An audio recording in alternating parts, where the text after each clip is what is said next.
Recibes 300,000 pesos, hijo. Mi hijo se burlaba de mí, seguro de heredar los 3,200 millones de pesos que su madre había dejado. Simplemente esperé en silencio. Cuando el licenciado giró la siguiente página, su rostro se puso pálido. Estaba de pie frente al ataúd de caoba maciza cuando sentí la mano de mi hijo empujándome a un lado. No fue un gesto tierno como cabría esperar en un velorio. Fue deliberado, calculado, lo suficientemente fuerte como para hacerme tropezar con los zapatos de vestir gastados que tenía desde hacía 20 años. «Quítate, papá, ya cumpliste tu papel». La voz de Diego cortó el murmullo de las condolencias como una navaja oxidada, y así me trataba mi único hijo el día que enterraba a Margarita. Ahí, frente a ejecutivos de traje italiano, vecinos que fingían no ver, parientes lejanos que vinieron más por el bufete que por los recuerdos. No lloré, no en ese instante. Miré el ataúd donde Margarita descansaba con esa expresión serena que nunca tuvo en vida. Y me pregunté si ella sabía, si desde donde estaba podía ver al monstruo que habíamos criado juntos, o más bien el monstruo que ella creó mientras yo mantenía un hogar que nunca me dio crédito alguno. Beatriz, mi nuera, estaba recargada en la pared del fondo de la funeraria. Vestido negro de seda, escote al límite de lo respetable para una ceremonia fúnebre, uñas de gel rojas como sangre seca. Sonrió cuando nuestras miradas se cruzaron. No era una sonrisa de consuelo, era una sonrisa de victoria, y en ese instante preciso lo comprendí. Ya habían repartido todo. La herencia, los bienes inmuebles, los autos, las cuentas bancarias, todo. Como si yo fuera apenas un obstáculo administrativo que sortear. La sala olía a lirios blancos e hipocresía. Esas enormes flores que Margarita detestaba pero que Diego insistió en ordenar, porque proyectaban imagen de éxito. 140 arreglos florales. Los conté todos mientras la gente desfilaba con sus condolencias vacías. Su esposa era una mujer ejemplar, ejemplar. Esa palabra me persiguió toda la vida. Ejemplar en la cocina, ejemplar para criar a nuestro hijo, ejemplar para callarme cuando Margarita llegaba a las 3 de la mañana oliendo a vino y colonia cara. Pero en ese velorio, mientras mi hijo me empujaba y mi nuera sonreía, ejemplar se volvió sinónimo de invisible. La ceremonia fue breve. Margarita no era creyente, así que el sacerdote fue rápido, profesional, eficiente como alguien que tacha una tarea más en su jornada. Diego pronunció el elogio fúnebre. Habló de una madre visionaria, de una empresaria brillante, de una mujer que construyó un imperio desde cero. No mencionó mi nombre ni una sola vez, ni cuando enumeró a las personas importantes de su vida, ni cuando agradeció a todos los que lo apoyaron. 42 años borrados en 12 minutos de discurso ensayado. Cuando bajaron el ataúd, Diego lanzó la primera rosa, Beatriz lanzó la segunda. Esperaron que me acercara, pero no para consolarme, sino para asegurarse de que no haría una escena. Me acerqué lentamente, sintiendo el peso de cada mirada taladrándome la espalda. Lancé una Margarita. Margarita odiaba las rosas. A la salida del Panteón de Dolores, mientras la gente se dispersaba hacia sus autos de lujo, Diego me alcanzó. Venía acompañado del notario de la familia, licenciado Durán, un hombre de cabellos grises con lentes finos que siempre me saludaba con una inclinación de cabeza que parecía sincera. «Papá, mañana a las 10 hay lectura del testamento. No llegues tarde». No fue una invitación, fue una citación. Pasé esa noche solo en la casa que había compartido con Margarita desde que Diego tenía 3 años. Una casa demasiado grande para una sola persona, llena de cuartos que acumulaban recuerdos como polvo. Me senté en el sillón de la sala, ese de terciopelo verde musgo que compré en un tianguis de Coyoacán en 1995, y dejé que el silencio me engullera. ¿Valió la pena ser ejemplar? Si quieres saber cómo una vida entera de sacrificio puede ser borrada en segundos, suscríbete al canal, porque esta historia apenas comienza y lo que sigue te arrancará gritos de indignación. El despacho del licenciado Durán se encontraba en el 5º piso de un edificio de Polanco, de esos que reflejan el cielo de la Ciudad de México y te hacen sentir pequeño con solo mirarlo. Llegué 15 minutos antes, como lo había hecho toda mi vida. La puntualidad era una de las pocas cosas que mi padre me enseñó antes de morir. Un hombre que se respeta no hace esperar a nadie. La secretaria, una joven de cabello demasiado liso para ser natural, me ofreció café. Acepté, pero la taza temblaba tanto en mi mano que tuve que dejarla sobre el platillo. No era miedo, era rabia contenida, esa que fermenta en el pecho y sube a la garganta como bilis. Diego llegó con 20 minutos de retraso. Entró al despacho como quien invade territorio conquistado, los hombros anchos ocupando más espacio del necesario. Beatriz lo seguía equilibrándose en zapatillas doradas que repiqueteaban sobre el parqué encerado. Llevaba lentes oscuros adentro, en el aire acondicionado, como si aún estuviera de luto o como si quisiera ocultar los ojos de alguien que calcula cada movimiento. «Buenos días, papá». La voz de Diego era mecánica, pura forma, del tipo que usas con un cajero de banco. No respondí, solo observé mientras se dejaba caer en el sillón de piel junto a mí, abriendo las piernas de forma que invadía mi espacio. Beatriz se sentó del otro lado, cruzó las piernas y comenzó a deslizar su teléfono. La luz de la pantalla iluminaba su rostro desde ángulos que la hacían ver aún más calculadora.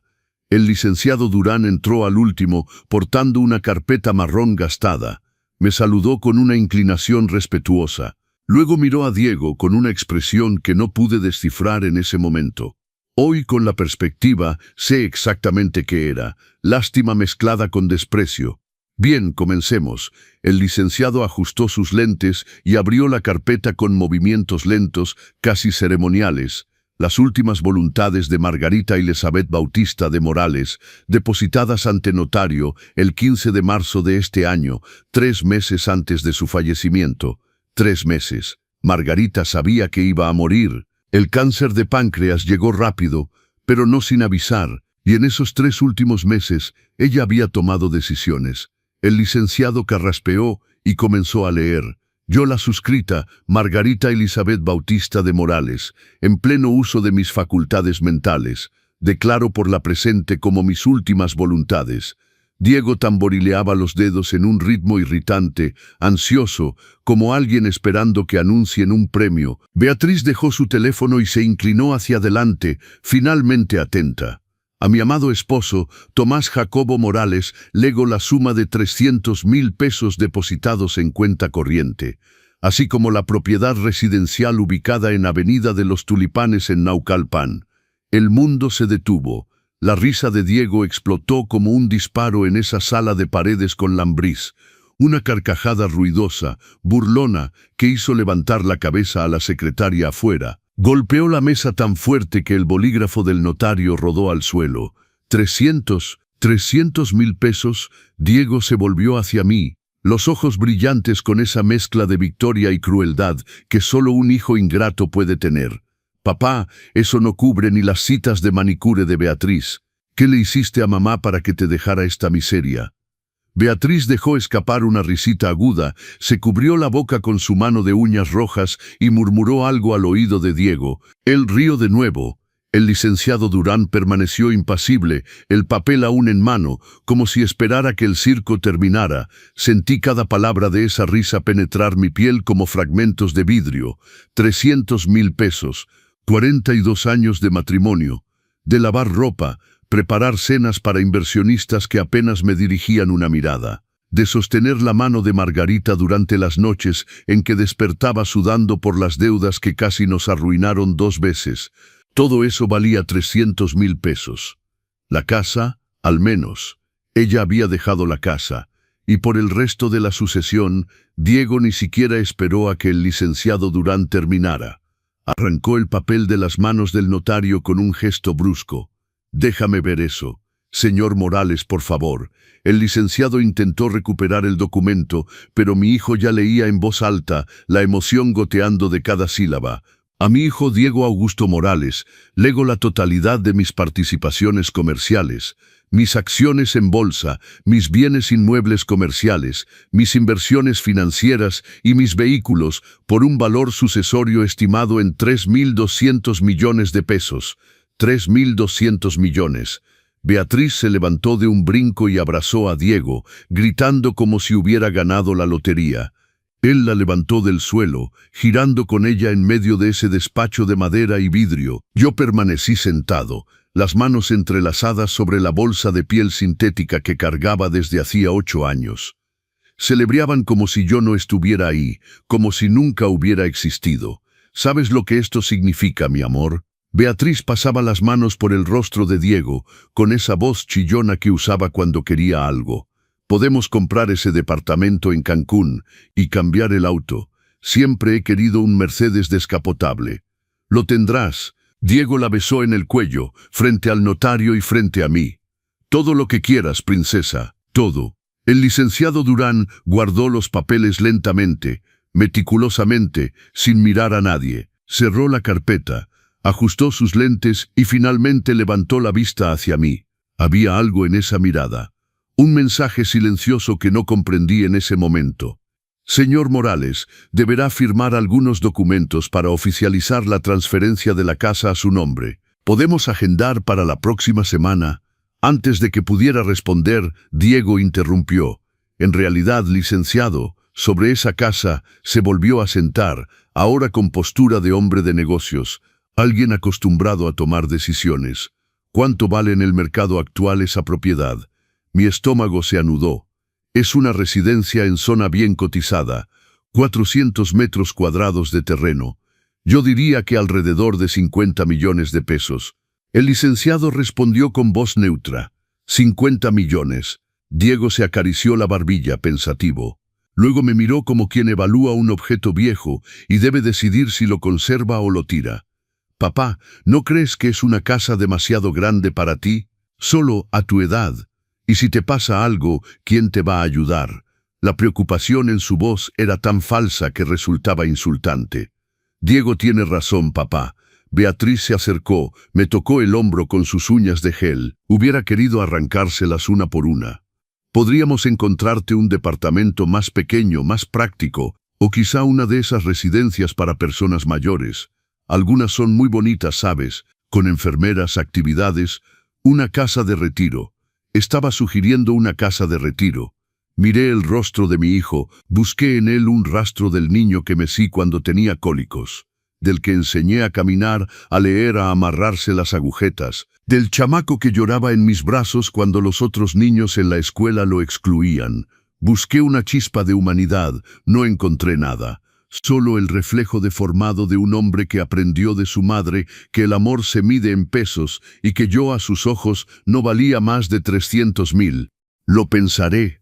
Mi voz salió firme, sorprendiéndome a mí mismo. Me levanté de la silla, agarré mi bolsa y caminé hacia la puerta. El licenciado Durán me acompañó al pasillo. Antes de que entrara al elevador, se inclinó y murmuró: «Señor Morales, no firme nada sin hablar conmigo primero». Nada. ¿Me entiende? Entiendo. Pero aún no sabía por qué. No lo sabría sino hasta que fuera demasiado tarde para que Diego echara marcha atrás. Si esta historia te está removiendo algo por dentro, si reconoces en Tomás la fuerza silenciosa que muchos ignoramos tener, deja tu comentario, porque esto apenas comienza y lo que viene te va a partir el alma. Los días siguientes a la lectura del testamento fueron como vivir en un congelador emocional. Diego no volvió a llamar. Beatriz dejó de fingir amabilidad. Era como si oficialmente me hubieran tachado de su lista de prioridades, pero la casa seguía siendo mía. Por ahora, sabía que regresarían. La gente como Diego y Beatriz siempre regresa cuando quiere algo. Y el jueves siguiente, exactamente a las 11 de la mañana, el timbre sonó con esa insistencia urgente de alguien que no acepta ser ignorado. Abrí la puerta y me encontré frente a ellos dos. Diego traía un traje gris antracita que nunca había visto, seguramente comprado con el dinero recién heredado. Beatriz llevaba un conjunto de lino y un maletín ejecutivo como si viniera por negocios. Lo era. «Hola, papá. Necesitamos hablar». Diego entró sin esperar invitación, sus zapatos de piel italiana marcando el parqué que yo había encerado. Beatriz lo siguió, su perfume francés llenando el aire de forma nauseabunda. Cerré la puerta lentamente, contando mentalmente hasta 10. Una técnica que había aprendido tras décadas de tragar insultos. «Siéntate allá, papá, es importante». Diego señaló el sofá. Mi sofá, como si fuera dueño de la casa, Me senté en la orilla, columna recta, manos sobre las rodillas. Una postura que mi abuela decía pertenecía a un hombre que no se dobla fácilmente. Beatriz abrió el maletín y desparramó papeles sobre la mesa de centro. Planos, estimaciones inmobiliarias, folletos de departamentos compactos en colonias de las que nunca había oído hablar. «Mira lo que te trajimos». Su voz era demasiado dulce, del tipo de dulzura que precede al veneno. Lindos departamentos amueblados en residencias con seguridad las 24 horas. Este hasta tiene sala de juegos para personas de la tercera edad. Empujó hacia mí un folleto colorido, un edificio cuadrado sin personalidad, con diminutos balcones y una alberca del tamaño de una tina, el tipo de lugar donde la gente va a desaparecer tranquilamente. Pensamos en tu bienestar, papá. Diego se inclinó hacia adelante, codos sobre las rodillas, en esa postura de alguien que se dispone a hacer una oferta generosa. Estarías mucho más cómodo en un lugar más pequeño, sin escaleras, sin jardín que mantener, sin preocupaciones de mantenimiento. ¿Y esta casa?, pregunté aunque ya sabía la respuesta.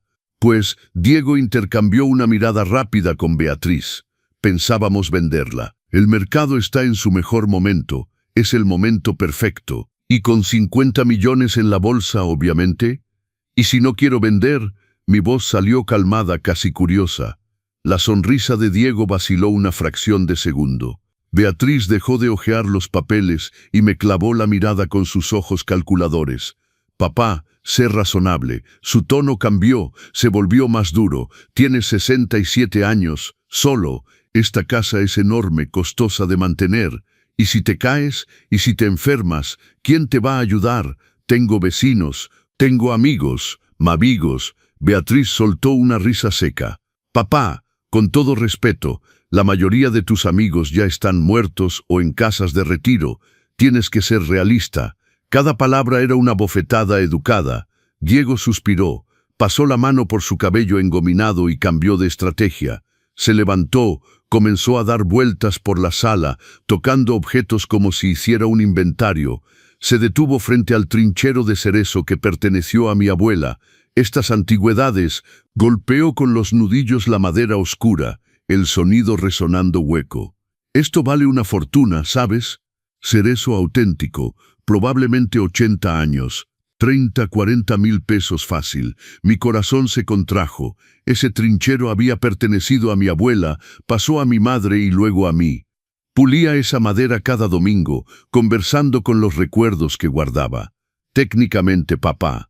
Diego se volvió hacia mí, manos en los bolsillos. Todo lo que está en esta casa pertenecía a mamá, y ahora me pertenece a mí. La casa es tuya, pero el contenido, pues eso forma parte de la sucesión. Sentí el suelo desmoronarse bajo mis pies. No puedes hablar en serio. Soy práctico. Se encogió de hombros como quien explica matemática básica a un niño lento. No necesitas todo este cachivache. Y yo necesito liquidar activos para invertir en la empresa. Mamá dejó la compañía, pero el capital de trabajo está apretado. Beatriz se levantó y pasó la mano sobre la lámpara de cristal de Bohemia del comedor, la que tenía 120 años. Esta, por ejemplo, cristal auténtico, debería valer 80, 100 mil pesos. Podemos venderla y comprar una lámpara moderna mucho más práctica. Iban en serio. Iban a vaciar mi casa, arrancar cada recuerdo, cada pedazo de historia que había construido. Mañana viene un equipo de peritos. Diego ya se dirigía a la puerta como si el asunto estuviera arreglado. Van a catalogar todo lo que tiene valor. No te preocupes, papá. No tocaremos tus cosas personales. Ropa, fotos, ese tipo de cosas. Eso lo puedes conservar. ¡Qué generosidad! Beatriz me dio un beso al aire, ese gesto vacío que hace la gente cuando quiere parecer atenta sin tocar realmente a la otra persona.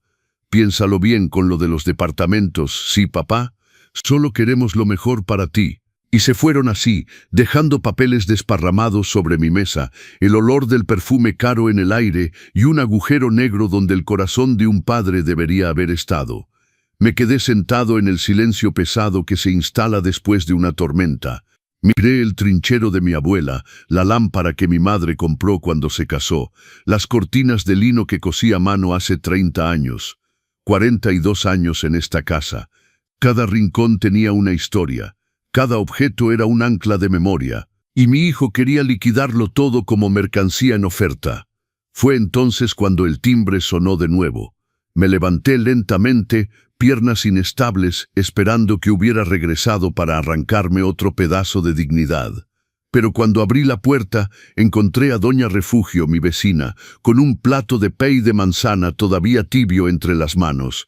Vi a esos dos salir de aquí con caras de sopilotes sobre una carroña. Entró sin ceremonia, fue directo a la cocina y colocó el pay sobre la mesa. Luego me clavó esos ojos perspicaces de alguien que vivió mucho y aprendió a leer a la gente. Cuéntamelo todo, Tomás. Y no te guardes los detalles. Y le conté todo. Por primera vez desde la muerte de Margarita, abrí la boca y dejé salir todo. Las humillaciones, los 300.000 pesos, el plan para meterme en un departamento diminuto mientras vendían mi vida al mayoreo. Doña Cuca escuchó en silencio, cortando generosas rebanadas de pay que ninguno de los dos tocó. Cuando terminé, se quitó los lentes, limpió los cristales con el dobladillo de su blusa y dijo la frase que lo cambiaría todo. Tomás, fui abogada durante 40 años antes de jubilarme.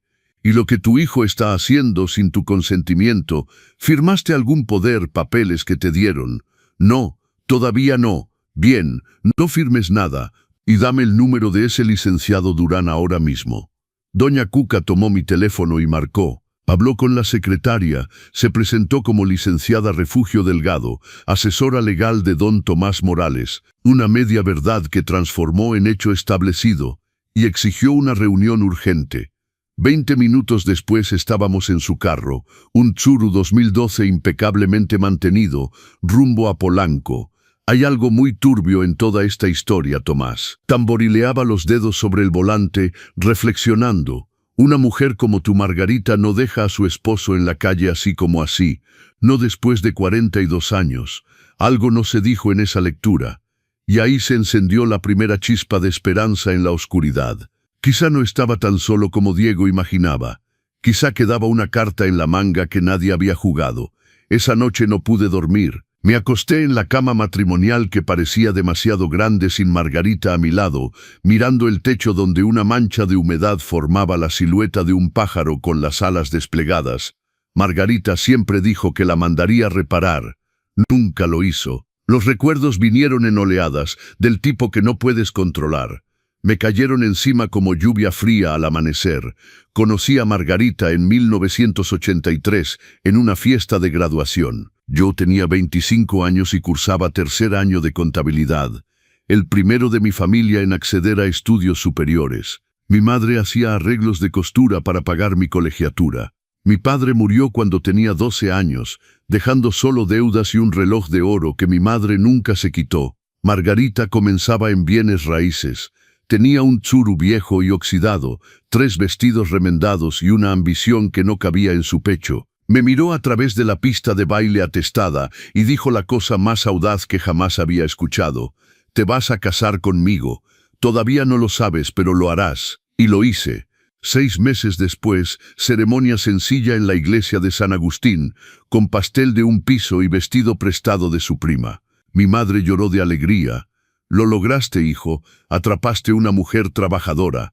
Lo que no sabía, lo que nadie sabía, es que abandoné mis estudios 2 semanas antes de la boda. Margarita había conseguido un terreno en sociedad con otro inversionista. Iba a construir su primer edificio.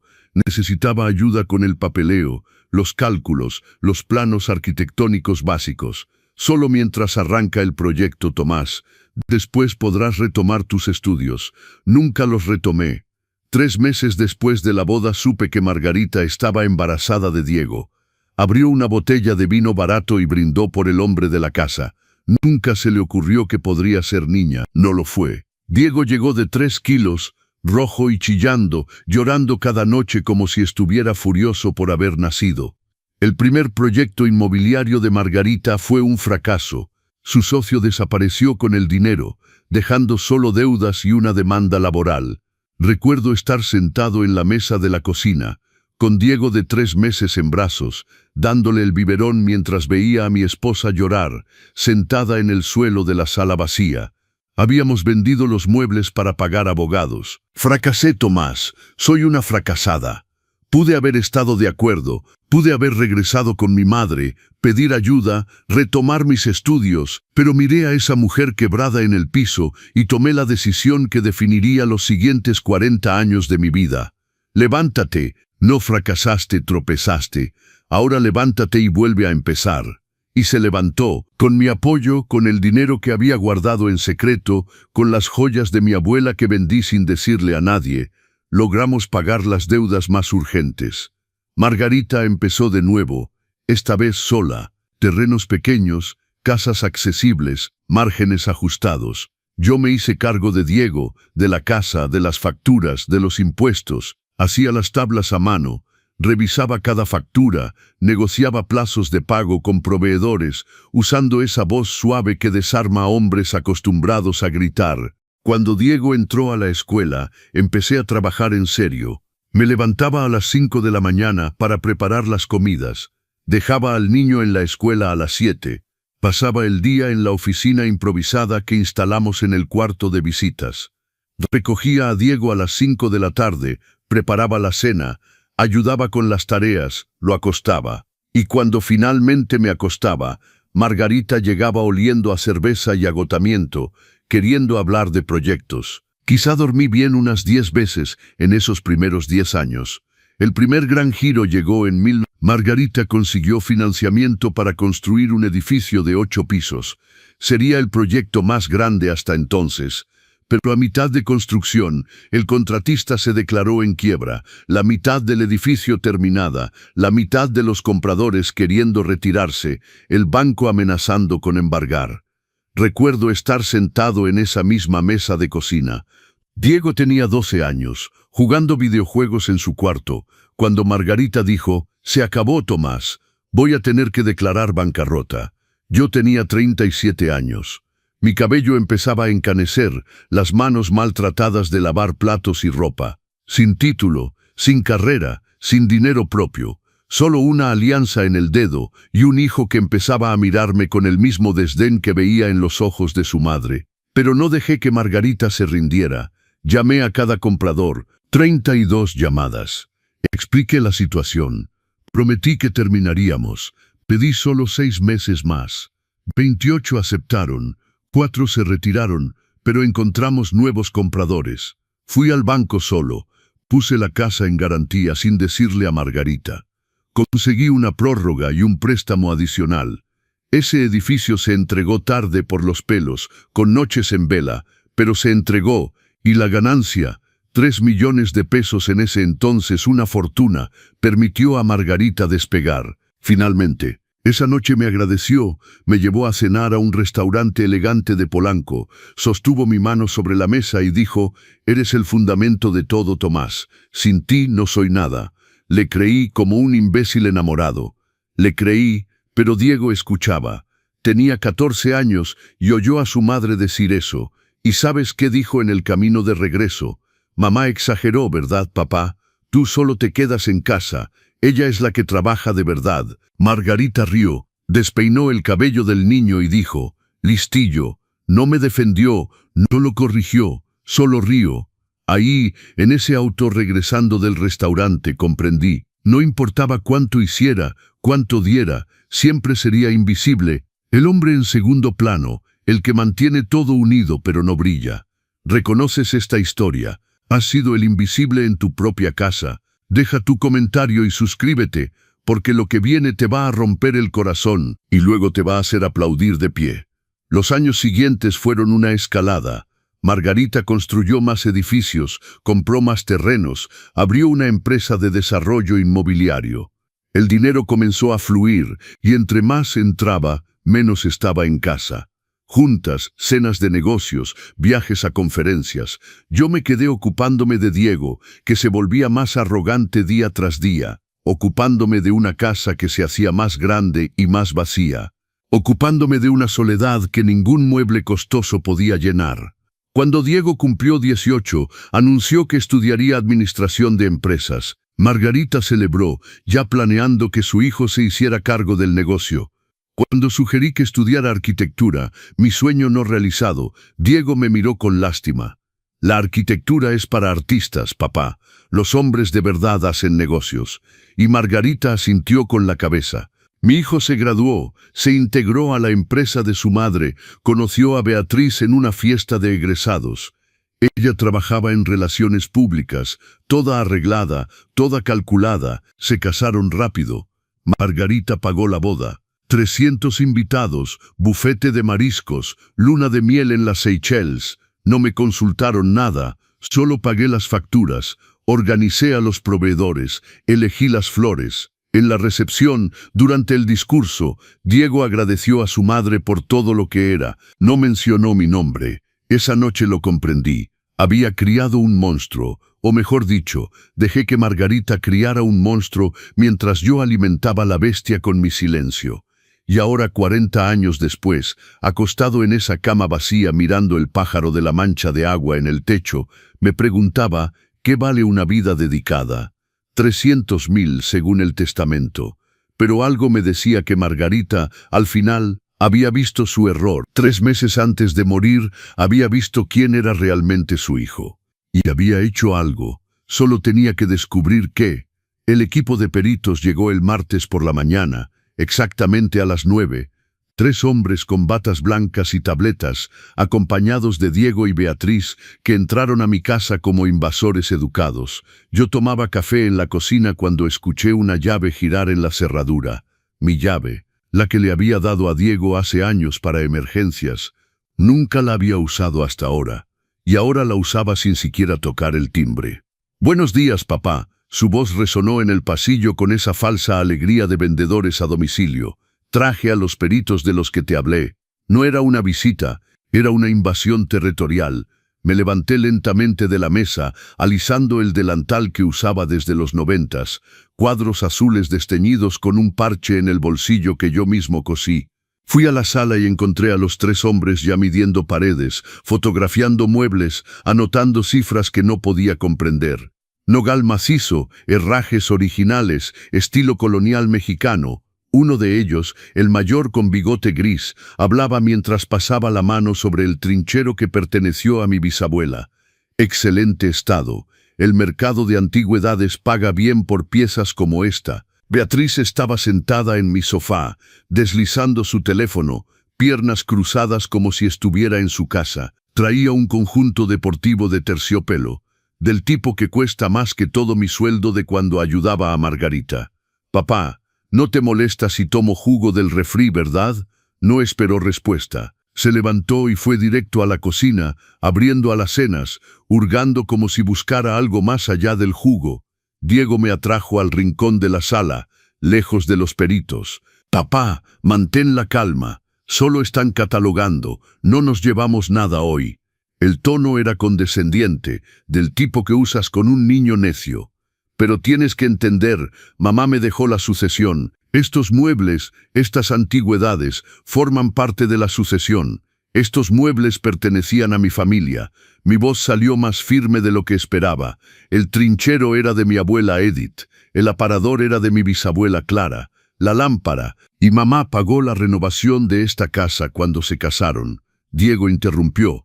«Técnicamente, todo aquí fue adquirido durante el matrimonio, lo que significa bienes mancomunados. Y como ella fue la principal contribuyente», dejó la frase suspendida como si el resto fuera demasiado obvio para explicarlo. «Contribuyente». Esa palabra otra vez, como si 42 años sosteniendo todo no contara como contribución. El perito del bigote se acercó, sosteniendo el trinchero de cerezo con reverencia casi religiosa. «Señor, esta pieza es rara. Cerezo mexicano, probablemente años 40, herrajes originales, manijas de bronce, está valuada en al menos 160.000 pesos en subastas especializadas. 160.000. Mi abuela Edith recibió ese trinchero como regalo de bodas. Mi madre guardaba servilletas bordadas a mano adentro. Yo guardaba fotografías familiares en un cajón secreto que solo yo conocía. Maravilloso». Diego aplaudió frotándose las manos como quien cierra un buen trato. «Anótenlo. Ese va a Sotheby's». Mi abuelo, que fue carpintero y murió sin saber leer, iba a tener los muebles que construyó con sus propias manos vendidos en una casa de subastas internacionales. Y esta lámpara. Otro perito señaló la lámpara de cristal de Bohemia del comedor. Cristal de Bohemia, auténtica, 120 años, 15 pendientes originales. Valor estimado entre 120 y 200.000 pesos según el comprador. Mi madre ahorró durante 3 años para comprar esa lámpara. Era su sueño tener algo fino en la casa. Murió sin jamás cenar debajo de ella. Falleció 2 meses antes de la instalación. Yo encendía esa lámpara cada domingo y fingía que ella estaba ahí sentada al final de la mesa, sonriente y orgullosa. Esa también. Beatriz apareció con un vaso de jugo de naranja, dando su opinión como si tuviera derecho. Te vamos a comprar una lámpara moderna, papá. LED, ahorradora de energía, mucho más práctica, eficiente, moderna, palabras que borran la historia. Los peritos continuaron por la casa como hormigas catalogando una colonia. Fotografiaron la cómoda del cuarto, de madera pintada, que mi padre regaló a mi madre como obsequio de bodas. Midieron el espejo veneciano del pasillo, herencia de una tía que nunca conocí pero de quien mi madre contaba historias cada vez que pasábamos frente a él. Hasta tasaron el reloj de pared de la cocina, ese de péndulo que marcaba las horas con sonido metálico que me calmaba durante las noches en vela. Todo esto debería generar fácilmente 1.200.000, el perito principal anunció después de 2 horas de inventario. Mercado garantizado. La gente paga caro por los recuerdos sentimentales de otros. Los recuerdos sentimentales de otros. Como si los míos no valieran nada. Diego firmó los papeles de evaluación con una pluma Montblanc, otra compra reciente con el dinero de su madre muerta. Guardó las copias en su maletín ejecutivo y se volvió hacia mí con una sonrisa que pretendía parecer tranquilizadora, pero que solo parecía depredadora. Papá, la próxima semana envío un camión a recoger las piezas. Te dejo los muebles básicos, cama, sofá, mesa, lo esencial. Me tocó el hombro y me costó todo mi autocontrol no retroceder. Y con el dinero de la venta, depositaré 20.000 pesos mensuales en tu cuenta, además de los 300.000 que mamá dejó. ¿Ves? Te va a sobrar dinero. 20.000 pesos al mes, iba a vender 1.200.000 de recuerdos y darme 20.000 mensuales de limosna. Y hay otra cosa. Beatriz se acercó sosteniendo un portarretratos de plata del estante. Era nuestra foto de bodas. Margarita y yo, jóvenes y sonrientes, llenos de futuro por delante. Esto es plata maciza, papá. Debe valer unos 30.000. Comenzó a sacar la foto del marco. Algo en mí se quebró. No, mi voz salió baja pero firme, como concreto armado. Beatriz se detuvo, la foto todavía en su mano, mirándome con sorpresa, como si no esperara que un mueble hablara. ¿Cómo que no, papá? Diego frunció el ceño. No se llevan eso. Arranqué el portarretratos de las manos de Beatriz con un gesto rápido que me sorprendió a mí mismo. Ni el trinchero de mi abuela Edith, ni la lámpara de mi madre, nada que lleve la historia de mi familia. Papá, estás siendo irracional, irracional. Mi voz se elevó por primera vez en 42 años de matrimonio y 20 de viudez anticipada. Irracionales que ustedes dos entren a mi casa sin permiso. Irracionales que inventen que tienen derechos sobre cosas que son mías por herencia de sangre, no por papel notariado. El silencio que cayó fue pesado como plomo fundido. Los peritos intercambiaron miradas incómodas. Uno de ellos comenzó a guardar su tableta, señalando que quería irse lo más rápido posible. Diego dio un paso adelante, mandíbula apretada, ojos entrecerrados. Reconocí esa expresión. Era la misma que hacía Margarita cuando la contrariaban, la misma que precedía gritos, puños sobre la mesa, puertas azotadas. «Me vas a obedecer», habló lentamente, cada palabra pesando 1 tonelada. «Porque soy el propietario de esta herencia. Y si no cooperas, tengo muy buenos abogados que probarán en un tribunal que estos muebles forman parte de la sucesión de mamá. Entonces pruébalo». Escuché mi propia voz, pero parecía venir de otra persona, una persona cansada de ser pisoteada. «Ve al tribunal. Trae a tus abogados. pero hasta entonces nada sale de esta casa sin mi autorización, y no la autorizo. Beatriz resopló, poniendo los ojos en blanco. Diego, vámonos. Deja a tu padre con su apego enfermizo a sus cachivaches. Vamos a arreglarlo con el licenciado Durán. Se fueron así, azotando la puerta. Los peritos los siguieron rápidamente, aliviados de escapar del campo de batalla. Me quedé solo en la sala, sosteniendo todavía el portarretratos de plata, temblando de pies a cabeza, no de miedo, de rabia. 42 años tragando insultos, aceptando migajas, siendo el hombre ejemplar que nunca se quejaba. Pero había un límite, y acababa de cruzarlo. Esa misma tarde, doña Cuca apareció en mi puerta con un termo de café, y esa determinación de alguien que no acepta un no como respuesta. Tenía 70 años, cabello blanco corto, lentes de armazón rojo y una postura erguida que desafiaba la gravedad y el tiempo. Vi el circo que armaron aquí esta mañana. Entró sin ceremonia, fue directo a la cocina y sirvió 2 tazas de café. 3 hombres con batas blancas. Tu hijo que se fue con cara de quien mordió un limón. Cuéntame. Y le conté todo.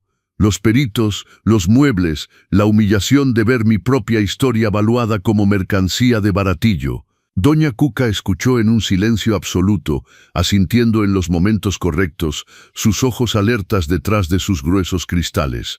Cuando terminé, se quitó los lentes, los limpió con el dobladillo de su blusa, un hábito que ya sabía significaba que procesaba información importante, y me clavó la mirada con seriedad. Tomás, hay algo muy turbio en toda esta historia, muy turbio. Tamborileó los dedos sobre la mesa, reflexionando. Fui abogada especializada en derecho familiar durante 40 años. Lo vi todo. Cónyuges ocultando activos, hijos falsificando testamentos, parejas manipuladas. Pero esto, me señaló con el dedo, esto huele a coerción y abuso financiero, pero el testamento fue leído por el licenciado Durán. Es legítimo, fue leído, no dije que se leyera completo. Doña Cuca se levantó, comenzó a caminar por la cocina como hacía antes en los tribunales, cuando construía un razonamiento. Dime algo, tu esposa era el tipo de mujer que dejaría a su marido de 42 años en la calle, así como así. Reflexioné, Margarita era muchas cosas, ausente, adicta al trabajo, a veces insensible, pero completamente injusta. No, ella sabía cuánto sacrifiqué. Lo dijo esa noche después de que salvé el proyecto inmobiliario. Eres el fundamento de todo. Entonces, ¿por qué te dejaría solo 300.000? Doña Cuca golpeó la mesa, haciendo tintinear las tazas. No tiene sentido, a menos que haya algo más en ese testamento, una cláusula condicional, una segunda página, un anexo que el licenciado Durán no leyó frente a tu hijo. Mi corazón se aceleró. La frase que el notario dijo en el pasillo regresó como un rayo. No firme nada sin hablar conmigo primero. Nada. Él me dijo que no firmara nada. Murmuré, más para mí que para doña Cuca. ¿Quién dijo eso? El licenciado Durán. Después de la lectura del testamento, me llevó aparte al pasillo y me dijo que no firmara nada sin hablar con él primero. Doña Cuca aplaudió una vez, fuerte, como alguien que acaba de resolver un acertijo. Ahí está, lo sabía. Agarró mi mano con esa fuerza sorprendente de alguien que pasó una vida cerrando tratos y desenmascarando mentiras. Tomás, ese hombre sabe algo que tú no sabes. Y tu hijo tampoco. Por eso la insistencia en hacerte firmar papeles, vender la casa, meterte en un departamento. Quieren neutralizarte antes de que descubras. ¿Descubrir qué? Eso solo lo sabremos hablando con el licenciado Durán. Ahora, doña Cuca ya tomaba el teléfono. Intenté protestar, decir que era tarde, que podíamos esperar hasta mañana. Pero doña Cuca no era mujer que esperaba cuando olía injusticia. Llamó al despacho, se presentó como licenciada Refugio Delgado, asesora legal del señor Tomás Morales, una media verdad que transformó en hecho establecido, y exigió una reunión urgente. 20 minutos después, estábamos en su auto, ese Tsuru 2012, impecablemente mantenido, rumbo a Polanco. El despacho del licenciado Durán estaba casi vacío a las 6 de la tarde. La secretaria ya se había ido, pero él nos esperaba personalmente en la puerta. Saco sobre el hombro, corbata aflojada, la mirada de alguien que pasó todo el día en audiencias agotadoras. «Señor Morales», me estrechó la mano con ambas manos, un gesto que transmitía urgencia e inquietud. Esperaba que viniera. «Pasen, por favor». Saludó a doña Cuca con el respeto de quien reconoce a una colega en la profesión. Nos condujo a la sala de juntas, cerró la puerta cuidadosamente, y antes de sentarse verificó que las ventanas estuvieran bien cerradas, como si estuviera a punto de revelar un secreto de Estado. «Señor Morales, voy a ser directo porque no tenemos tiempo que perder». El licenciado Durán abrió un cajón cerrado con llave de donde sacó una carpeta sellada con sello notarial. Su esposa vino a verme 3 meses antes de su muerte. Descubrió algo sobre su hijo, algo grave. Sentí el aire abandonar mis pulmones. ¿Qué descubrió? El licenciado abrió la carpeta con movimientos precisos. Adentro había documentos, estados de cuenta bancarios, copias de contratos. Y Dios mío, fotografías. Diego ha estado desviando dinero de la empresa durante al menos 5 años. Extendió los documentos sobre la mesa como un detective presentando evidencias de un crimen. Contratos falsos con proveedores fantasma, facturas falsificadas, transferencias a cuentas pantalla. Él solo ha desviado aproximadamente 160 millones de pesos.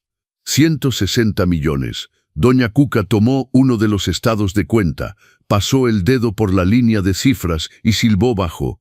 «Esto es criminal. Desvío de fondos, falsificación de documentos, lavado de dinero». Exactamente. El licenciado Durán se quitó los lentes, se frotó los ojos cansados. Margarita estaba devastada cuando lo descubrió. Contrató un auditor independiente y confirmó todo.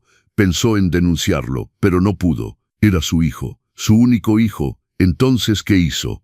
Mi voz salió temblorosa. Modificó el testamento. El licenciado tomó un sobre sellado de la carpeta. Mi nombre estaba escrito en el frente con la letra temblorosa de Margarita, esa escritura que se había deteriorado en sus últimos meses, pero que seguía siendo suya. No solo un testamento simple, creó una cláusula condicional. Inteligente, muy inteligente. Doña Cuca se inclinó hacia adelante, en modo estratega legal. ¿Qué tipo de cláusula? Una cláusula de comportamiento. El licenciado Durán abrió el sobre, revelando 2 páginas mecanografiadas. En la primera lectura, solo leí la primera página, la que dejaba 300.000 a don Tomás y el resto a Diego. Pero hay una segunda página, una página que solo puede leerse si se cumplen ciertas condiciones. ¿Qué condiciones? Pregunté, apenas pudiendo respirar. La cláusula dice esto. El licenciado ajustó sus lentes y leyó. Si mi hijo Diego Augusto Morales demuestra en los 30 días siguientes a mi fallecimiento un comportamiento indigno, irrespetuoso o abusivo hacia su padre Tomás Jacobo Morales, documentado mediante testimonio del albacea testamentario, la totalidad de la herencia será revertida hacia él, con solo la suma simbólica de 300.000 pesos yendo a mi hijo. La misma cantidad que inicialmente atribuí a su padre. El silencio que cayó sobre esa sala fue tan pesado que podía escuchar mi propio corazón latir de manera desordenada. Margarita hizo eso. Apenas pude formar las palabras. Lo hizo. Y me nombró albacea testamentario con poderes para documentar el comportamiento de Diego durante ese periodo de 30 días. Cámaras, grabaciones, testigos, todo es válido. No, el licenciado Durán deslizó un pequeño aparato sobre la mesa, una grabadora digital. Lo grabé todo. La lectura del testamento donde se burló de usted, la reunión de hoy con los peritos que invadieron su casa. Doña Cuca tomó la grabadora, ojos brillantes con esa satisfacción de una abogada que acaba de encontrar la prueba definitiva. ¿Cuántos días han pasado? 23. El licenciado Durán me miró con intensidad. Quedan 7 días, señor Morales. 7 días para documentar el carácter de su hijo. Reunió los documentos, y según lo que he visto hasta ahora, cerró la carpeta con gesto definitivo. Creo que ya tenemos más que suficiente material. Miré esa carpeta, adentro estaba la redención. La prueba de que no era invisible, de que mi sacrificio no fue en vano, de que Margarita al final vio la verdad, pero también estaba la condena de mi hijo, y por mucho que lo mereciera, por mucho que me hubiera humillado y faltado al respeto, seguía siendo mi hijo, y eso dolía más de lo que cualquier herencia podría curar. ¿Qué harías tú? ¿Perdonarías a tu hijo o aplicarías la justicia? Comenta y suscríbete porque los próximos 7 días van a cambiar todo. Doña Cuca preparó té cuando regresamos. Dijo que era para calmar los nervios, pero creo que era más por tener algo concreto que hacer mientras yo digería la bomba que acababa de explotar en mi vida. Me senté en esa misma silla de cocina donde había tomado café 1000 mañanas seguidas, donde ayudé a Diego con sus tareas, donde lloré en secreto cuando Margarita olvidaba mi cumpleaños. Y ahora descubría que al final ella intentó repararlo todo, o destruirlo todo según el ángulo. Tienes que entender algo, Tomás. Doña Cuca colocó la taza caliente entre mis manos. Margarita no hizo esto por crueldad, lo hizo por justicia, y más importante, te dio el poder de elegir. ¿Qué elección? ¿Dejar a mi hijo en la miseria? 300,000 pesos no es miseria, es una lección. Acercó su silla a la mía, sostuvo mi rostro con ambas manos, obligándome a mirarla. Escucha con atención lo que voy a decirte porque es importante. Tú no destruyes a tu hijo. Él se destruyó solo cuando eligió robar a su madre, humillar a su padre y pensar que saldría bien librado. Pero es mi hijo, y tú eres su padre, no su tapete. La voz de Doña Cuca era firme pero bondadosa. Ser padre no es aceptar abusos. Ser padre no es permitir que tu hijo se convierta en un monstruo sin consecuencias. A veces, la mayor prueba de amor es dejar que alguien caiga para que aprenda a levantarse solo. Bebí el té en silencio, sintiendo el líquido caliente descender y calentar el vacío helado que se había instalado en mi pecho. Doña Cuca tenía razón, yo sabía que tenía razón, pero saber no hacía la decisión menos dolorosa. El licenciado Durán dijo que quedan 7 días, hablé más para mí mismo. 7 días antes de que se active la cláusula. ¿Qué pasa si descubren? No descubrirán. Doña Cuca cruzó los brazos, modo estratega activado. Vas a actuar con normalidad. Si Diego llama, contesta. Si se presenta aquí, recíbelo. Déjalo que siga ahorcándose con su propia cuerda. No sé si puedo fingir. No tienes que fingir. Solo sé tú mismo, el hombre que sobrevivió 42 años de invisibilidad sin perder su dignidad. Doña Cuca me apretó la mano. Si en algún momento flaqueas, llámame. No importa la hora. Se quedó a dormir en el cuarto de visitas esa noche. Dijo que era porque era muy tarde para manejar, pero yo sabía que era para hacerme compañía, para asegurarse de que no me derrumbaría solo con el peso de esta verdad. Los días siguientes fueron los más extraños de mi vida. Diego llamó 2 veces, una para decir que había arreglado lo de los muebles con el notario y que no tenía que preocuparme. Otra para avisarme que encontró un departamento perfecto para mí en una residencia para personas mayores. Tiene sala de juegos, papá, y talleres de manualidades. Te va a encantar. Manualidades, como si fuera un viejo senil solo bueno para pasar el tiempo con las manos. Tragué mi rabia, le agradecí educadamente y colgué. Doña Cuca, que estaba a mi lado, tomó notas en una libreta pequeña. Día 25. Hijo intenta coaccionar al padre a aceptar departamento no deseado. El jueves, Beatriz se presentó sin avisar. Trajo folletos de establecimientos de alojamiento para personas mayores dependientes de lujo, y una sonrisa tan falsa como sus uñas de gel. Papá, mira qué bonito. Alberca climatizada, enfermera las 24 horas, sala de tele con cable. Extendió los folletos sobre la mesa como quien presenta opciones de vacaciones. Y lo mejor, Diego ya pagó el primer mes. Puedes mudarte la próxima semana. No voy a ningún lado, Beatriz. Mantuve mi voz calmada pero firme. Ella parpadeó, confundida, como si no procesara la posibilidad de recibir un no. Pero papá, ya cerramos el trato. Vas a perder el depósito si no vas. Entonces piérdanlo. Regresé a lavar los trastes, dándole deliberadamente la espalda. No pedí, no autoricé y no iré. Sentí su rabia irradiar contra mi espalda. Se quedó ahí unos segundos, respirando pesadamente, antes de recoger los folletos con gesto brusco. Eres un malagradecido. Diego solo quiere lo mejor para ti, y tú con tu terquedad ridícula. Su voz subió una octava. Pero bueno, cuando te caigas solo en esta casa vieja y te quedes tirado días sin que nadie te ayude, no vengas a llorar. Azotó la puerta tan fuerte que el reloj de pared se detuvo unos segundos antes de volver a funcionar. Doña Cuca, que había escuchado todo desde el cuarto, apareció con su teléfono en mano, grabado. Amenaza velada, coerción psicológica, intento de abandono de persona mayor. Sonrió con satisfacción oscura. Al licenciado Durán le va a encantar esto. El sábado, 3 días antes de la fecha límite, Diego apareció con papeles, muchos papeles. Eran poderes notariales, autorizaciones, transferencias de propiedades. Todo disfrazado en lenguaje jurídico complicado que una persona común no entendería. Papá, necesito que firmes esto. Solo es papeleo de inventario. Colocó los documentos frente a mí, ofreciendo una pluma cara. El licenciado Durán los mandó, cosas de Hacienda, ya sabes cómo es. Tomé los papeles, leí lentamente cada línea, cada párrafo. Y ahí, escondido en la página 3 bajo el título inocente, Cesión de derechos sucesorios, estaba la trampa. Iba a renunciar a toda pretensión futura sobre la sucesión de Margarita. El licenciado Durán mandó esto.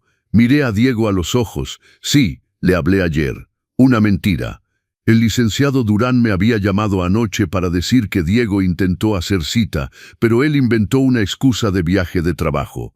Voy a leerlo con cuidado, y luego firmo. Guardé los papeles. Papá, es urgente. Tiene que entregarse hoy para presentarse el lunes.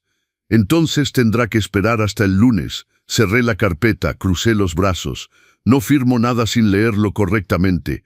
Vi su mandíbula trabarse, sus fosas nasales dilatarse, sus ojos oscurecerse de esa forma que Margarita tenía cuando la contrariaban. Me estás desafiando. Su voz salió baja, peligrosa. Estoy ejerciendo mi derecho de leer lo que firmo. ¿Sabes cuál es tu problema? Diego se levantó bruscamente, la silla raspando el piso. Nunca supiste tu lugar. Siempre creíste tener derecho a opinar, a decidir, a tener voz, pero la verdad es que siempre fuiste solo eso, el esposo de Margarita, y ahora que ella murió, no eres nada.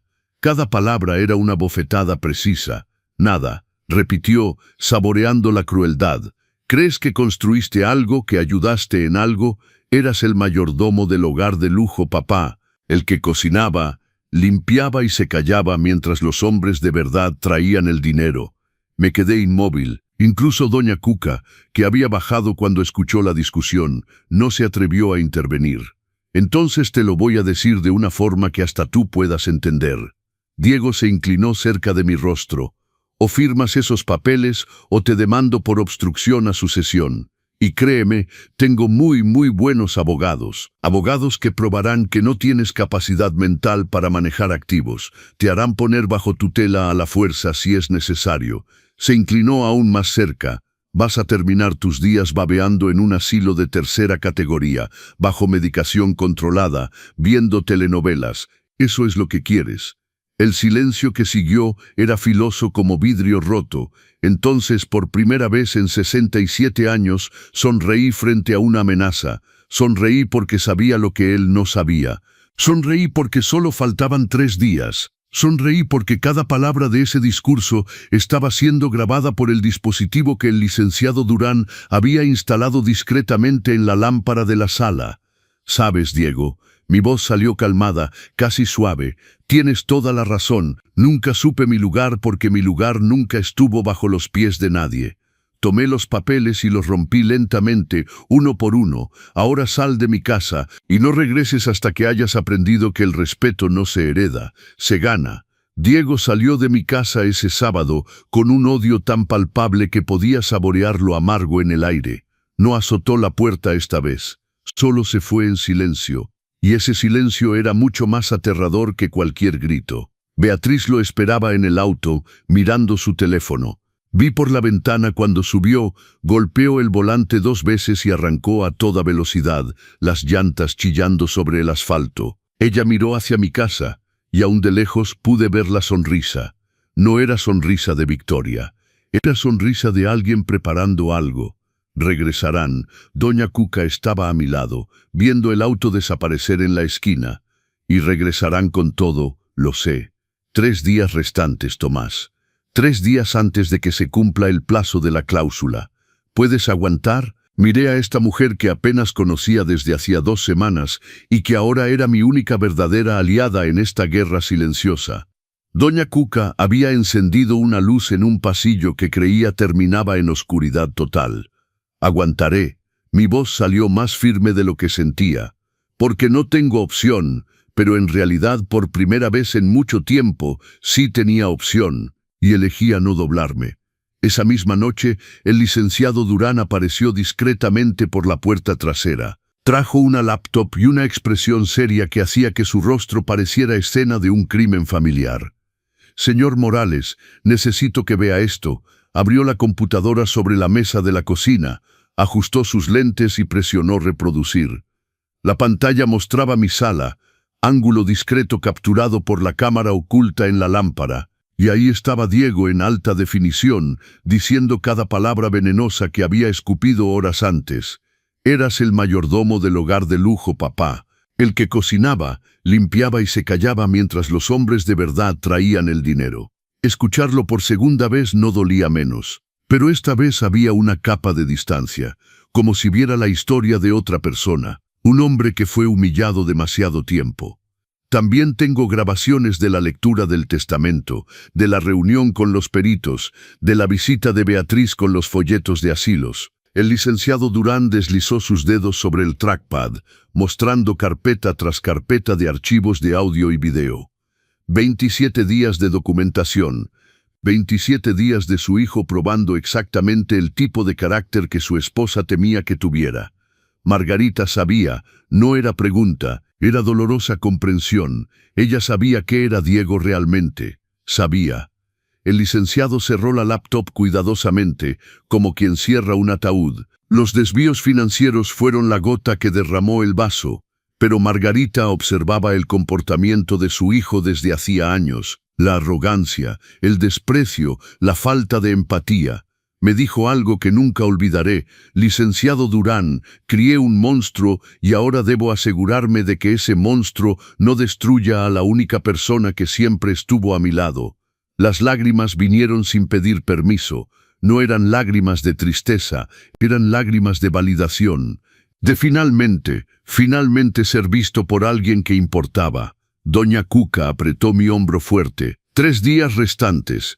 El licenciado Durán guardó la laptop en su bolso.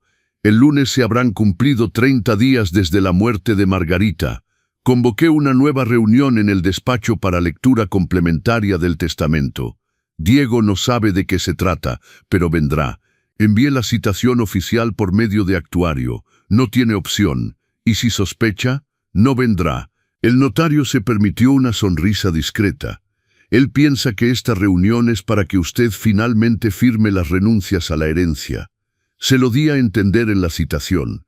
Llegará confiado, victorioso, y saldrá destruido. Doña Cuca completó sin una pizca de piedad en la voz.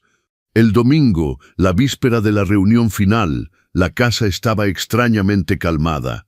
Ni Diego ni Beatriz hicieron contacto, ni llamada, ni visita sorpresa, nada. Era el silencio antes de la tormenta, y podía sentir la electricidad en el aire. Pasé el día ordenando la casa, no porque la necesitara, la casa estaba impecable, sino porque necesitaba hacer algo con las manos para no volverme loco de ansiedad. Estaba puliendo el trinchero de mi abuela Edith por 3ª vez cuando comprendí que no solo limpiaba madera, me estaba despidiendo. Porque sin importar lo que pasara mañana, nada volvería a ser igual. O perdería a mi hijo definitivamente, o él aprendería una lección tan dura que quizá nunca me perdonaría por aplicarla. ¿Qué sería peor? Esa noche doña Cuca insistió en que comiera algo. Preparó sopa de verduras, la colocó frente a mí con esa autoridad de quien no acepta discusión. «Debes estar fuerte mañana». Se sentó frente a la mesa, ojos cansados pero determinados. «Va a ser duro, Tomás, muy duro. Ver a tu hijo derrumbarse frente a tus ojos no es fácil, incluso cuando lo merece. ¿Crees que hago lo correcto? La pregunta salió pequeña, vulnerable. Doña Cuca no respondió inmediatamente. Tomó un sorbo de agua, miró por la ventana de la cocina donde la luna llena iluminaba el jardín y finalmente me miró con esa sabiduría de quien enfrentó muchas batallas. Lo correcto rara vez es lo fácil. Tu esposa te dio una opción, pero también te dio una responsabilidad. Enseñarle a tu hijo que los actos tienen consecuencias, que no se puede pasar la vida faltando al respeto a quienes te aman y esperar salir bien librado. Extendió su mano a través de la mesa, cubrió la mía. No estás castigando a tu hijo, Tomás, estás salvando lo que queda de su humanidad. Si es que queda algo, dormí poco esa noche, me quedé acostado mirando el techo, esa mancha de humedad en forma de pájaro que Margarita nunca mandó reparar. Y de repente lo comprendí. No la reparó a propósito. Ese pájaro era recordatorio silencioso de que algunas cosas no necesitan repararse. Algunas cosas hay que aprender a vivir con ellas, o dejarlas atrás. A las 6 de la mañana del lunes me levanté, me bañé y elegí mi ropa cuidadosamente, nada de negro. Ya había usado suficiente negro en el funeral. Elegí un traje azul marino que compré hace años y nunca tuve el valor de usar. Margarita había dicho que el azul marino era color de hombre importante. Hoy sería un hombre importante. Doña Cuca me llevó al despacho del licenciado Durán. Ninguno habló durante el trayecto. No había nada que decir que no se hubiera dicho ya. Solo sostuve firmemente la correa de mi bolso, respirando profundo en cada semáforo, preparándome para el momento que definiría el resto de mi vida. El auto de Diego ya estaba en el estacionamiento cuando llegamos. Un Mercedes negro flamante que compró la semana anterior, pagado con el dinero de su madre muerta. Estaba parado en la entrada del edificio, mirando su reloj con impaciencia, Beatriz a su lado, mascando chicle, aburrida. Cuando me vieron bajar del auto, Diego sonrió, una sonrisa amplia, confiada, de alguien que piensa haber ganado. «Buenos días, papá, veo que finalmente decidiste ser razonable».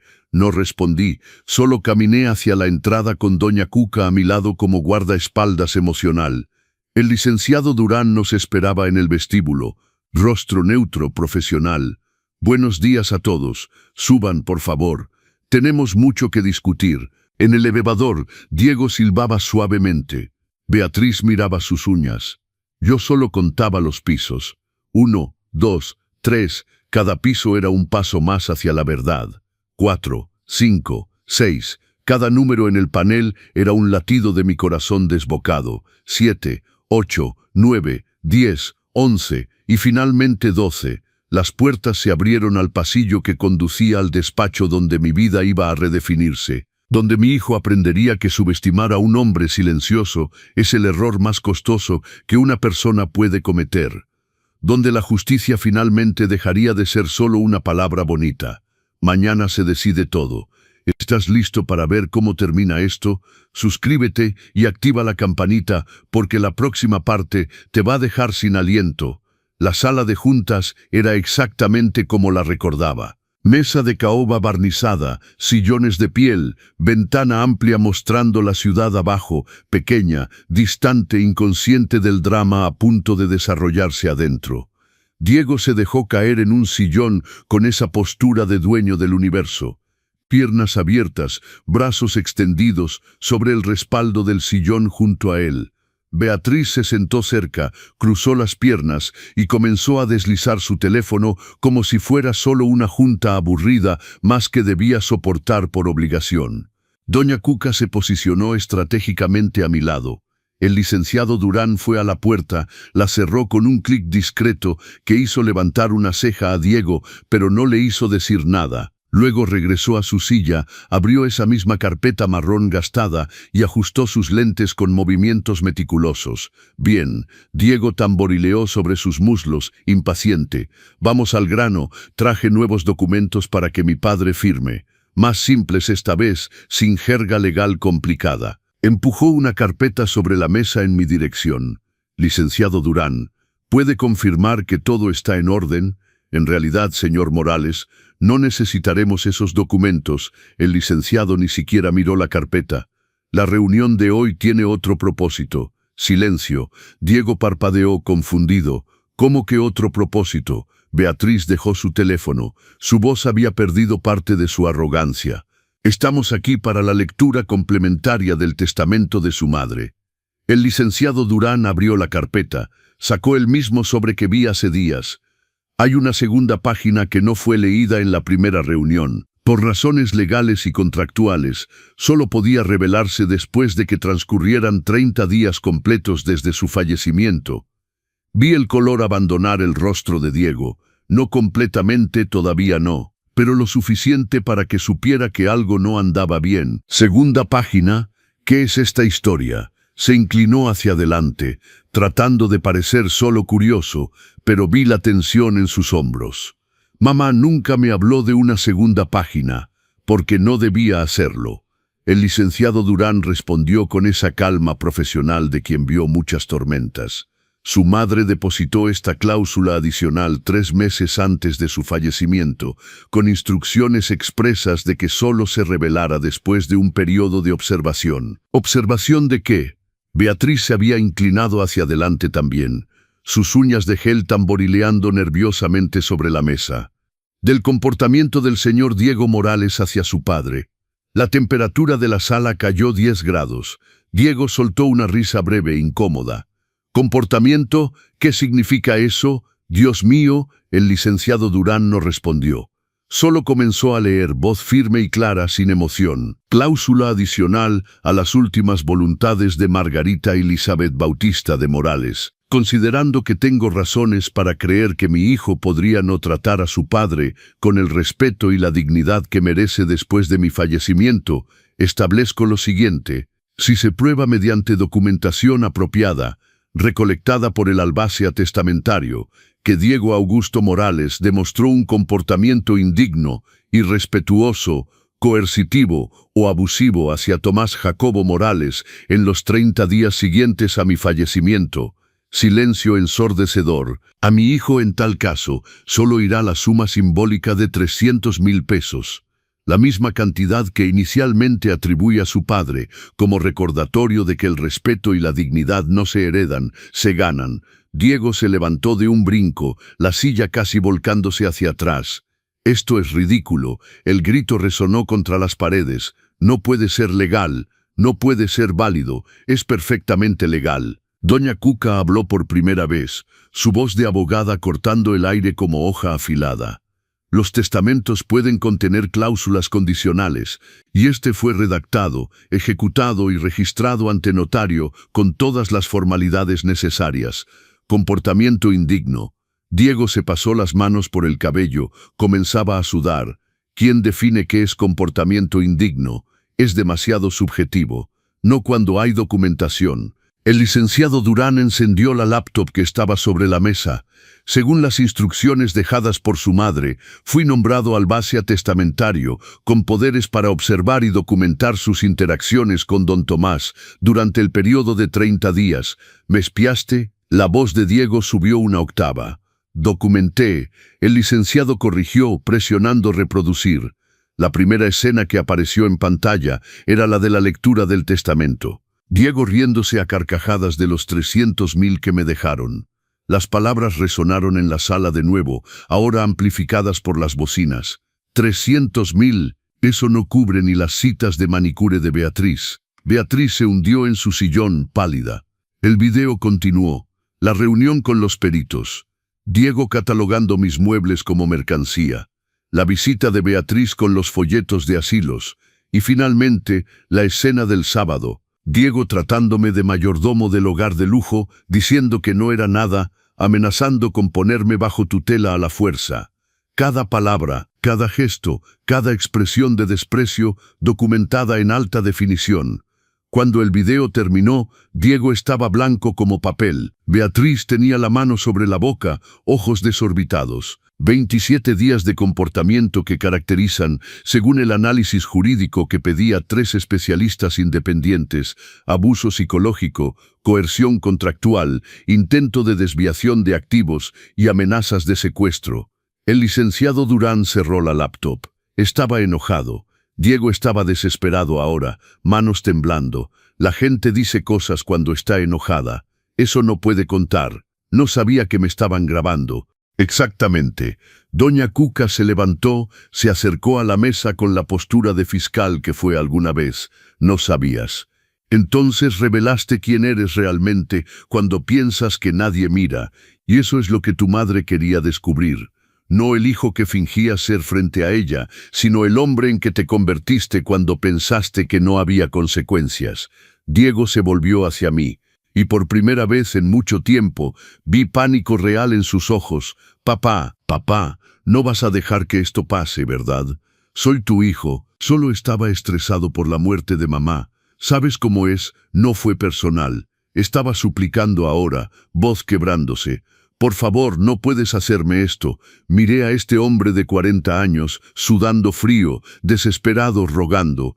Y no vi a mi hijo, vi a un extraño que aprendió todas las lecciones equivocadas de la vida. Tienes razón, Diego, yo no puedo hacerte esto. Mi voz salió calmada, serena. Tú te lo hiciste solo. No, golpeó la mesa. Voy a apelar, voy a anular este testamento ridículo. Tengo derechos, soy hijo único. Puedes intentarlo. El licenciado Durán recogió los documentos con tranquilidad irritante. Pero perderás y gastarás los 300.000 que te quedan en honorarios de abogados. Es tu decisión. David, vámonos. Beatriz se levantó agarrando su bolso. Vamos a arreglar esto con otros abogados. Abogados de verdad. Lanzó una mirada venenosa al licenciado Durán. Pero Diego no se movió. Me miraba con una expresión que oscilaba entre el odio y la incredulidad, como si no pudiera procesar que el hombre invisible que pisoteó toda su vida acababa de voltear la situación. ¿Cuántos años, papá? Su voz salió ronca. ¿Cuántos años pasaste planeando esto? Esperando para destruirme. No planeé nada, Diego. Tu madre planeó. Yo solo te dejé mostrar quién eres realmente. Me levanté, agarré mi bolsa. Y si te sirve de consuelo, espero que esos 300.000 pesos te enseñen más sobre dignidad de lo que 3.200 millones jamás lo hubieran hecho. Caminé hacia la puerta. Doña Cuca la desbloqueó, me la abrió. Antes de salir miré hacia atrás una última vez. Diego seguía sentado, cabeza entre las manos. Beatriz estaba al teléfono, probablemente ya llamando a abogados, calculando si aún había forma de salvar el dinero. Y no sentí nada, ni alegría de victoria, ni tristeza de pérdida. Solo un vacío extraño, donde el amor de un padre debería haber estado. Quizá eso era lo que significaba finalmente ser libre. Los 3 meses siguientes a esa mañana, en el despacho del licenciado Durán, fueron una montaña rusa emocional para la que no estaba preparado. Diego intentó impugnar el testamento como prometió. Contrató un despacho costoso, de esos con nombre en inglés y recepción de hotel 5 estrellas, pero el licenciado Durán tenía razón. No tenía caso. La cláusula era sólida, la documentación irrefutable, y 3 peritos independientes confirmaron que el comportamiento grabado caracterizaba abuso psicológico. La jueza, una mujer de cabello gris con ojos cansados de quien vio demasiada ingratitud familiar, rechazó la apelación en primera instancia. Diego apeló. Perdió de nuevo. Le costó exactamente 295.000 pesos en honorarios de abogados. Le quedaban 5.000 de lo que su madre dejó. Beatriz lo abandonó la segunda semana después de la decisión del tribunal. No hubo carta de despedida ni drama. Simplemente empacó sus maletas mientras él estaba con el abogado. Tomó las joyas que él le regaló, el auto que estaba a su nombre, y desapareció. Dejó un mensaje pegado en el refrigerador con 3 palabras. Fue lindo mientras duró. Me enteré por Doña Cuca, que escuchó chismes del edificio donde vivía Diego, que casualmente era prima de una de sus antiguas clientas. Las redes de información femenina son más eficientes que cualquier servicio de inteligencia. No sentí lástima ni alegría, solo una comprensión fría. Él eligió a una mujer que lo amaba por lo que tenía, no por quien era, y cuando el tener terminó, el ser no fue suficiente. En cuanto a mí, por primera vez en 67 años, necesitaba descubrir quién era cuando no estaba definido por alguien más. Ya no era el esposo de Margarita. Ya no era el padre de Diego, solo era Tomás. Y Tomás necesitaba reinventarse. Lo primero que hice fue renovar la casa. No porque la necesitara, la estructura estaba sólida, sino porque yo la necesitaba. Contraté una joven decoradora, una chica con lentes grandes y cabello de colores que me escuchó durante 3 horas antes de trazar una sola línea. «Quiere transformar recuerdos en nuevo comienzo», dijo mirando los cuartos con ojos que veían posibilidades. «Hagámoslo, pintamos las paredes». Se acabó el beige y el blanco, los colores que Margarita prefería porque eran neutros y aumentaban el valor inmobiliario. Elegí azul cobalto para la sala. Un azul profundo que me recordaba al océano que nunca vi de cerca. Dorado para los detalles, marcos, manijas de puertas, molduras que la decoradora sugirió y que hacían toda la diferencia. La cocina tuvo azulejos tipo talavera en tonos amarillos y naranjas. Colores que parecían guardar el sol dentro de la casa, incluso en días nublados. El trinchero de mi abuela Edith se quedó en el mismo lugar, pero ahora restaurado, rebarnizado, brillando con dignidad renovada. La lámpara de mi madre fue limpiada pieza por pieza. Cada pendiente de cristal pulido hasta que reflejaba la luz como pequeñas estrellas. Y donde nuestro retrato de bodas solía estar colgado, Margarita y yo, jóvenes y llenos de ilusión, puse una fotografía mía a los 25, antes del matrimonio, cuando aún soñaba con ser arquitecto. Ese joven en el retrato tenía ojos brillantes. Había olvidado que fui así alguna vez. A 69 años, me inscribí en el programa de universidad abierta para personas mayores, no para terminar un título de arquitectura. Ese sueño se quedó atrás y estaba bien así, sino que tomé un curso de historia del arte, otro de jardinería urbana y un tercero sobre derechos humanos en el que doña Cuca insistió. «Nunca se sabe cuándo lo necesitarás», dijo con esa sonrisa conocedora. «Hice amistades verdaderas, no las amistades superficiales de esposo de empresaria donde sonríes en cenas y nunca revelas nada real, sino amistades de gente que se reconoce en el dolor y la superación. Hombres como yo que pasaron décadas siendo invisibles y aprendían a ocupar espacio. Enrique, 70 años, viudo de una médica que lo engañaba abiertamente y dejó la mitad de la herencia a su amante. Roberto, 65, divorciado después de descubrir que su esposa tenía una segunda familia en otra ciudad. Jacobo, 69, que nunca se casó porque cuidó a su padre enfermo hasta su muerte. Y cuando finalmente fue libre, era demasiado viejo para empezar.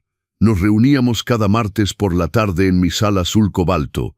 Tomábamos té en tazas que compré solo para eso, porcelana fina con detalles dorados, y contábamos nuestras historias. Reíamos, llorábamos, reconstruíamos nuestros relatos de forma que tuviera sentido para nosotros, no para las mujeres que nos definieron. Sembré un jardín en el patio trasero, rosas, jazmín, lavanda, flores que Margarita nunca permitió porque atraen abejas y requieren trabajo. Ahora las abejas venían, y el trabajo era mío, y había algo profundamente satisfactorio en ensuciarme las manos y ver algo hermoso crecer gracias a mis cuidados. Has encontrado tu propia voz después de años de silencio. Deja tu historia en los comentarios y suscríbete porque la última parte te mostrará que nunca es tarde para empezar de nuevo. 6 meses después de esa mañana en el despacho del licenciado Durán, Diego se presentó. No me avisó que vendría, simplemente tocó el timbre un sábado por la mañana, y cuando abrí la puerta, apenas lo reconocí. Había adelgazado, su barba sin rasurar, su ropa sencilla, playera desteñida, jeans gastados, nada que ver con los trajes italianos y zapatos de piel. «Hola, papá», su voz salió ronca, como si no la usara mucho últimamente. «Diego, no lo invité a entrar». «Todavía no». Nos quedamos ahí en el umbral, un silencio incómodo estirándose entre nosotros como chicle viejo. «Yo necesitaba hablar contigo». «Entonces habla», miró alrededor, la calle vacía, sus pies, cualquier lado menos hacia mí. Conseguí trabajo en un despacho contable, asistente administrativo, salario mínimo y medio. Una pausa. Es humillante. Yo que fui director de empresa, ahora archivo papeles y preparo café para gente que gana menos de lo que yo gastaba en comidas. Esperé, no iba a facilitarle las cosas, pero respiró profundo. Es honesto. Y al final del día, cuando me acuesto en la cama del departamento pequeño que comparto con otros 2 chavos, al menos duermo sin sentir que le robé a alguien. Algo se movió en mi pecho. Pequeño, cauteloso. No era perdón, todavía no, pero quizá el inicio de algo parecido. ¿Y por qué viniste aquí, Diego? Finalmente me miró, y vi en sus ojos algo que nunca antes había visto, vergüenza auténtica. Porque pasé 6 meses culpándote. Culpando a mamá, culpando al mundo, y esta mañana desperté y me di cuenta de que el único responsable fui yo. Sus manos temblaban. Fui un hijo horrible, no solo ingrato, fui cruel. Y no merecías nada de eso. Las lágrimas comenzaron a rodar por su rostro. No eran lágrimas manipuladoras, ya las conocía. Eran las lágrimas de alguien que finalmente vio al monstruo en el espejo. No vine a pedir perdón porque sé que no lo merezco, y no vine a pedir dinero porque aprendí que el dinero que no gané no vale nada. Se limpió el rostro con el dorso de la mano. Vine a decir que entendí la lección, y voy a pasar el resto de mi vida intentando convertirme en el hijo que mereciste tener. Me quedé en silencio durante un tiempo que pareció eterno, luego me hice a un lado. Entra, voy a preparar café. No era un perdón completo, no era una reconciliación inmediata, pero era una puerta que se abría lentamente, con cautela. Porque al final descubrí que la justicia no es cuestión de venganza, es cuestión de restauración, y a veces restaurar significa darle a alguien la oportunidad de reconstruir quién es. Aunque duela, aunque dé miedo, aunque nunca volvamos a ser padre e hijo como antes, porque ese antes estaba roto desde el inicio. 2 años han pasado desde esa mañana en que Diego apareció en mi puerta, 2 años que me enseñaron que reconstruir puentes es trabajo lento, delicado, que requiere paciencia de ambos lados. Diego no se convirtió en el hijo perfecto de los cuentos de hadas, no se mudó conmigo, no llama todos los días, no pretende que años de crueldad puedan borrarse con unas disculpas, pero viene una vez por semana, a veces 2, trayendo siempre algo simple, pan de la panadería que me gusta, flores del mercado, o simplemente su presencia. Hablamos de verdad ahora, no esas conversaciones superficiales de cómo estás, seguido de bien, sino conversaciones reales donde me cuenta de su trabajo. Lo ascendieron a analista financiero, gana lo suficiente para tener su propio departamento, pequeño pero suyo, y yo le cuento de mis clases, mis proyectos de jardín, los amigos que se volvieron mi nueva familia. Una vez miró la pared azul cobalto de la sala y dijo, es bonita. Nunca imaginé que te gustaran los colores vivos. A mí tampoco, respondí sirviendo el café. Pasé 42 años sin saber quién era más allá de esposo y padre. Voy descubriendo poco a poco. Se quedó callado un momento, revolviendo el azúcar en su café con movimiento lento. Lamento haberte robado eso. No robaste, Diego, yo di. Esa es la diferencia que aprendí. Me senté en el sillón frente a él, ese que ahora es mi favorito, terciopelo verde esmeralda comprado en una tienda de muebles vintage. Nadie puede hacernos invisibles sin nuestro permiso. Elegí desaparecer porque pensé que eso era lo que un buen esposo, un buen padre hacía. Estaba equivocado. Fue la conversación más honesta que tuvimos hasta entonces. Para mis 69 años, Diego llegó con un regalo cuidadosamente envuelto. Cuando lo abrí, encontré un portarretratos de cerezo, visiblemente hecho a mano, con tallados simples pero cuidadosos. Lo hice en un curso de carpintería, explicó sonrojándose ligeramente. Pensé que, bueno, siempre valoraste las cosas que llevan historia, así que quise empezar a crear nuevas historias, buenas. Dentro del marco había una foto de nosotros tomada 3 semanas antes en el jardín. Yo regando la lavanda, él al fondo ayudando a podar los rosales, ambos sonriendo, no sonrisas posadas, sonrisas verdaderas, de las que llegan cuando simplemente vives un buen momento. Gracias, hijo. Y esta vez la palabra hijo no dolió. Doña Cuca siguió siendo mi ancla. Cenamos juntos al menos 2 veces por semana, alternando entre mi casa y la suya. Empezó a salir con un viudo de 75 años que conoció en un crucero a las Bahamas. Algo que hice junto con ella, que nunca hubiera hecho solo, pero en lo que doña Cuca insistió que debíamos vivir. Tomás, pasamos toda nuestra vida ocupándonos de todos. Es tiempo de ocuparnos de nosotros mismos. Tenía razón. El crucero fue liberador. Ver el océano por primera vez a 69 años me hizo comprender cuántas cosas dejé de hacer mientras estaba ocupado siendo útil para otros. Regresamos con maletas llenas de conchas, piel bronceada y planes de repetirlo cada año. Los amigos del martes, Enrique, Roberto y Jacobo, se volvieron confidentes, hermanos que elegí. Enrique abrió un pequeño taller de carpintería con la herencia que obtuvo en el tribunal. Roberto retomó la pintura, algo que abandonó a los 20 cuando su esposa dijo que el arte no pagaba las cuentas. Jacobo adoptó 3 gatos e hizo finalmente el viaje por Europa con el que siempre soñó. Todos florecíamos a una edad en que la sociedad dice que deberíamos marchitarnos. El licenciado Durán se volvió amigo también. Descubrí que era viudo, el mismo cáncer que se llevó a Margarita. Nos entendíamos de forma silenciosa, como pueden entenderse personas que sobrevivieron pérdidas profundas.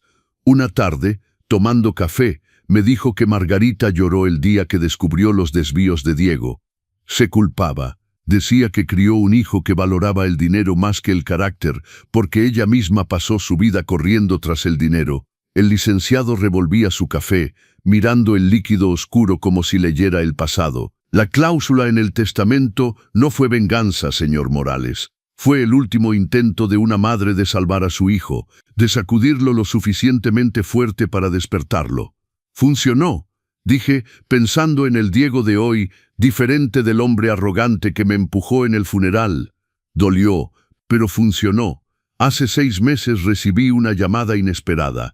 Era de una fundación que apoya a hombres en situación de vulnerabilidad. Querían saber si estaría dispuesto a compartir mi historia en un evento sobre emancipación en la tercera edad. Mi primera reacción fue rechazar. ¿Quién querría escuchar la historia de un viejo que tardó 67 años en encontrar su propia voz? Pero doña Cuca, como siempre, me convenció. Es exactamente por eso, Tomás. Porque hay miles de hombres ahí afuera que piensan que es demasiado tarde, que ya pasó su momento, que deben aceptar migajas porque ya vivieron demasiado. Fui y hablé frente a un público de 200 personas. Conté mi historia. El esposo invisible, el hijo ingrato, la mujer que solo vio mi valor al morir. Y la reconstrucción, pieza por pieza, de un hombre que pensó haber terminado y descubrió que apenas empezaba. Cuando terminé, el silencio fue absoluto durante 3 segundos. Luego la sala explotó en aplausos. Hombres lloraban, otros sonreían. Algunos vinieron a abrazarme después, murmurando gracias como si les hubiera dado permiso de empezar de nuevo ellos también. Esa noche, regresando a casa en Uber, miré por la ventana y vi la ciudad iluminada, la misma ciudad donde viví 67 años, pero que parecía diferente ahora. Más colorida, más viva, o quizá era yo quien veía con ojos nuevos. Cuando llegué a casa, fui directo al cuarto, me acosté en la cama. Miré el techo donde esa mancha de humedad en forma de pájaro estuvo durante años. Ya no estaba. En la renovación, el técnico reparó la fuga, trató el daño del agua. El techo estaba impecable, blanco, sin marcas, y me di cuenta de que el pájaro no me hacía falta. Porque ya no necesitaba estar en el techo. Finalmente había aprendido a volar. Mensaje final. Si esta historia tocó algo en ti, si reconociste en Tomás la fuerza silenciosa que muchos ignoramos tener, deja tu comentario abajo. Dime desde dónde estás viendo y sobre todo, ¿qué lección sacaste de esta historia? Porque al final no es solo la historia de Tomás, es la historia de cada hombre al que llamaron solo un ama de casa, solo un padre, solo un esposo. Y un día descubrió que no hay solo cuando hablas de un hombre que elige no desaparecer más. Dale like a este video si crees que nunca es demasiado tarde para empezar de nuevo. Suscríbete a los consejos del abuelo para más historias de hombres reales, enfrentando desafíos reales y encontrando fuerza que ignoraban tener. Y recuerda, el respeto no se hereda, se gana. Pero la dignidad, esa ya la tienes, solo necesitas recordarlo. Hasta la próxima historia, amigos, y que la vida les dé tantas segundas oportunidades como sea necesario hasta que finalmente aprendan a volar.